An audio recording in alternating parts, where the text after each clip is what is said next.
chapter of Enchanted is dedicated to Serena. I love you, Serena. Okay, Enchanted chapter 5. The next night I had to dine with Father. I had trouble sitting down at the table because Bertha made me wear a fashionable gown, and my petticoat was voluminous. On Father's plate and mine was spare-grass covered with a tarragon mustard sauce. In front of his plate was a many-faceted crystal goblet. When I finally managed to settle in my chair, Father signaled to Nathan to pour wine into the goblet. "See how it catches the light, Eleanor?" He raised it. "It makes the wine sparkle like a garnet." "It's pretty. Is that all? Just pretty?" "It's very pretty, I suppose." I refused to love it. He was going to sell it, too. You may appreciate it more if you drink from it. Have you ever tasted wine?" Mandy never let me. I reached for the goblet and trailed my balloon sleeve through the asparagus sauce, but the goblet was too far away. I had to stand. I stood on my skirt and lost my balance, pitching forward. To stop my fall, I brought my arm crashing down on the table and knocked into my father's elbow. He dropped the goblet. It fell and broke neatly in 2 pieces, stem severed from body. A red stain spread across the tablecloth, and Father's doublet was dotted with wine. I steeled myself for his rage, but he surprised me. "That was stupid of me," he said, dabbing at his clothes with a napkin. "When you came in, I saw you couldn't manage yourself." Nathan and a serving maid whisked away the tablecloth and broken glass. "I apologize," I said. "That won't put the crystal back together, will it?" he snapped, then collected himself. "Your apology is accepted. We will both change our clothes and begin our meal." I returned in a quarter-hour in an everyday gown. "It is my fault," Father said, cutting into asparagus sphere. "I let you grow up an oaf." "I'm not an oaf!" Mandy was not one to mince words, but she'd never called me that. Clumsy, bumbling, gawky, but never an oaf. Blunderer, lumpkin, fumblefoot, but never an oaf. "But you're young enough to learn," Father went on. "Someday I may be able to take you into civilized company." "I don't like civilized company." "I may need civilized company to like you. I've made up my mind. It's off to finishing school with you." "I couldn't go. I wouldn't." "You said I could have a governess. Wouldn't that be less expensive than sending me away?" A serving maid whisked away my uneaten asparagus and replaced it with scallops and tomato aspic. "How kind of you to worry. A governess would be much more expensive, and I haven't the time to interview governesses. In 2 days you shall go to finishing school with Dame Olga's daughters." "I won't," he continued as though I hadn't spoken. "I'll write a letter to the headmistress, which I shall entrust to you, along with the purse filled with enough KJs to stop her protest against the last-minute pupil. I won't go. You shall do as I say, Eleanor. I won't go." "Ella," he bit into a scallop and spoke as he chewed, "your father is not a good man, as the servants have already warned you, unless I miss my guess." I didn't deny it.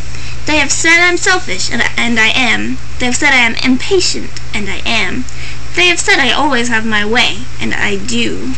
"I do too," I lied. He grinned at me admiringly. "My daughter is the bravest wench in Cairo." The smile vanished, and his mouth tightened into a hard, thin line. "But she shall go to finishing school if I have to take her there myself. It will not be a pleasant trip if I have to lose time from my trading because of you. Do you understand, Ella?" Angry, Father reminded me of a carnival toy, a leather fist attached to a coil, spring used in puppet shows. When the spring was released, the fist shot out at a hapless puppet. With Father, it wasn't the fist that frightened me, it was the spring, because the spring determined the force of the blow. The anger in his eyes were so tightly coiled that I didn't know what would happen if his spring were tripped.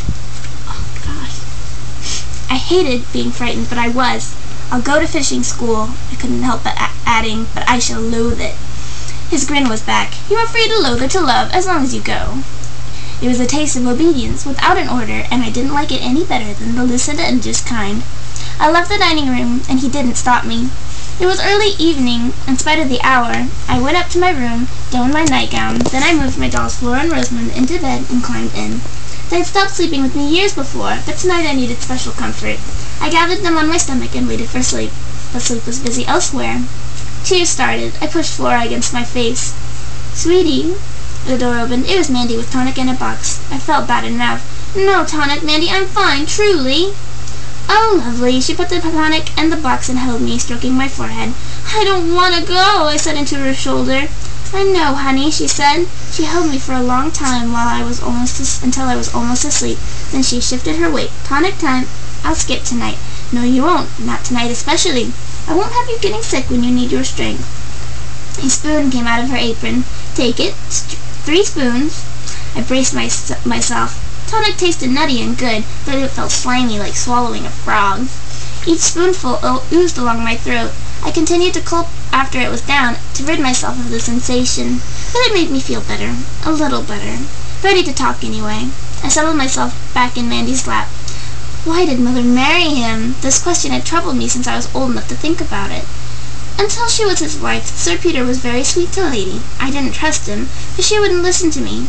Her family didn't approve because he was poor, which made Lady want him even more. She was that kind-hearted. Mandy's hand stopped its comforting journey up and down my forehead. "Ella, pet, try to keep him from learning about the spell on you." "Why? What would he do?" "He likes to have his way too much. He'd use you. Mother ordered me not to tell about the curse, but I wouldn't anyway." "That's right." Her hand went back to work on my forehead. I closed my eyes. "What will it be like, do you think?" "At school? Some of the lasses will be lovely. Sit up, sweet. Don't you want your presents?" I had forgotten about the box, but there had been only one. Presents? One at a time. Mandy handed me the box I'd seen. "For you, wherever you go on your whole life." Inside the box was a book of fairy tales. I had never seen such beautiful illustrations. They were almost alive. I turned the pages, marveling. "When you look at it, you can remember me and take pictures. I'll save it until I leave, so the stories will be new." Mandy chuckled. "You won't finish it so fast. It grows on you." She fished in the pocket of her apron and fetched out a tissue paper packet. "From Lady. She would have wanted you to have it." It was Mother's necklace. Threads of silver ended almost at my waist in a woven pattern of silver studded with tiny pearls. "You'll grow into it, sweet, and look as lovely wearing it as your mother did. I'll wear it always. You'd be wise to keep it under your gown when you go out. It's that valuable. No one's made it."